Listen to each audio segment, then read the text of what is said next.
Hello everyone, ভিডঙ্ক.কম ওয়েবসাইটে তোমাদের সবাইকে স্বাগত জানাই। আমি সৌরভ দে, তোমাদের ম্যাথ টিউটর। এখানে দেখো যে প্রশ্নটি দেওয়া আছে, আমাদেরকে এফ জি এইচ তিনটি অপেক্ষক দেওয়া আছে, যারা আর থেকে আর এর উপর তিনটি চিত্রণ এবং তারা কিভাবে সংজ্ঞাত সেটাও দেওয়া আছে। তো আমাদেরকে H naught G naught F নির্ণয় করতে হবে এবং সেখান থেকে এই ভ্যালুটা নির্ণয় করতে হবে। তো আমরা প্রথমে ধরে নিব এ সমান হলো জি নট এফ।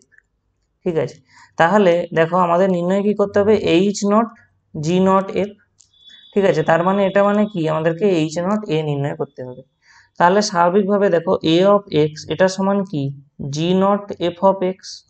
এটা মানে কি, জি অফ এফ অফ এক্স। এবারে দেখো এফ অফ এক্স এর মান আমাদের প্রশ্নে সংজ্ঞাত করা আছে কস এক্স। এবারে জি অফ এক্সও তো সংজ্ঞাত করা আছে, তার মানে এই এক্স এর জায়গায় আমরা কস এক্স বসিয়ে দেবো। স্বাভাবিকভাবে এখানের এই এক্স এর জায়গাতেও কস এক্স বসিয়ে হবে। তাহলে আমরা এখান থেকে কত পেয়ে যাবো, টু কস এক্স প্লাস 1। তাহলে আমরা এ অফ এক্স পেয়ে গেছি। তো দেখো এখান থেকে আমাদেরকে যেটা নির্ণয় করতে হবে, G H naught G naught f of x actually. তাহলে এটা মানে আমরা কি বলতে পারি, H not a of x এটা সমান কি, এইচ অফ এক্স। এবারে এ অফ এক্স এর মান আমাদের দেওয়া আছে কত, টু কস এক্স প্লাস 1, বসিয়ে দিই সেটা এখানে, টু কস এক্স প্লাস 1। এবারে এইচ অফ এক্স আমাদের ডিফাইন্ড করা আছে, আমরা ওই এক্স এর জায়গায় কি করবো, এই টু কস এক্স প্লাস 1 বসিয়ে দেবো। তাহলে আমরা কি পেয়ে যাচ্ছি দেখো, টু কস এক্স প্লাস 1 এর cube minus two cos x plus 1 minus 6। তাহলে এখান থেকে আমরা কি পাবো দেখো, এটাকে আমরা এ প্লাস বির হোল কিউবের ফর্মুলাতে ভাঙছি।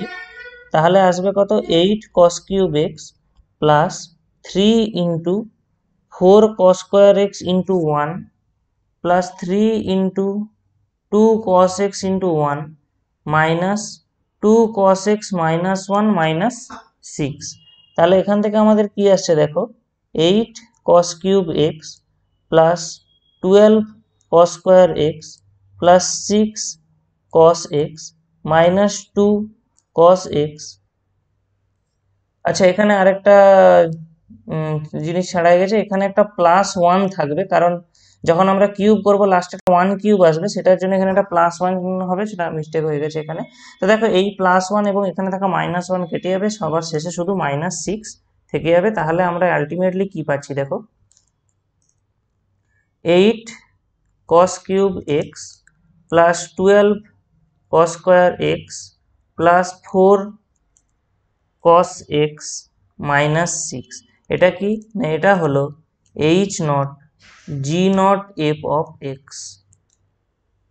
তাহলে আমাদের ওইটা যেটা নির্ণয় করতে বলা হচ্ছিল এটা নির্ণয় হয়ে গেল। তো এরপরে আমাদেরকে কি বলা হচ্ছিল না, H naught G naught f of pi by 3 এটা নির্ণয় করার কথা বলা হয়েছিল। দেখে নিই আরেকবার। দেখো এখানে এই যে পাই বাই 3, তার মানে কি আমাদের ওই যে H naught G naught f of x এলো, ওই এক্স এর জায়গাগুলোতে পাই বাই 3 বসে যাবে। তাহলে আমরা এখান থেকে কি পেয়ে যাবো, 8 cos cube pi by 3 plus 12 cos square pi by 3 plus 4 cos pi by 3 minus 6। তাহলে এটা মানে কি না, এটা মানে হলো কস পাই বাই 3 এর cube plus 12 cos pi by 3 এর square plus 4 cos pi by 3 minus 6। আচ্ছা, cos পাই বাই 3 এর ভ্যালু কত আমাদেরকে আগে জানতে হবে।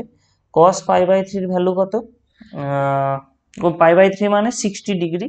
তো cos 60 মানে আমরা জানি হাফ, অর্থাৎ এখানে আসবে 8 into half cube plus 12 into half square plus 4 into half minus 6।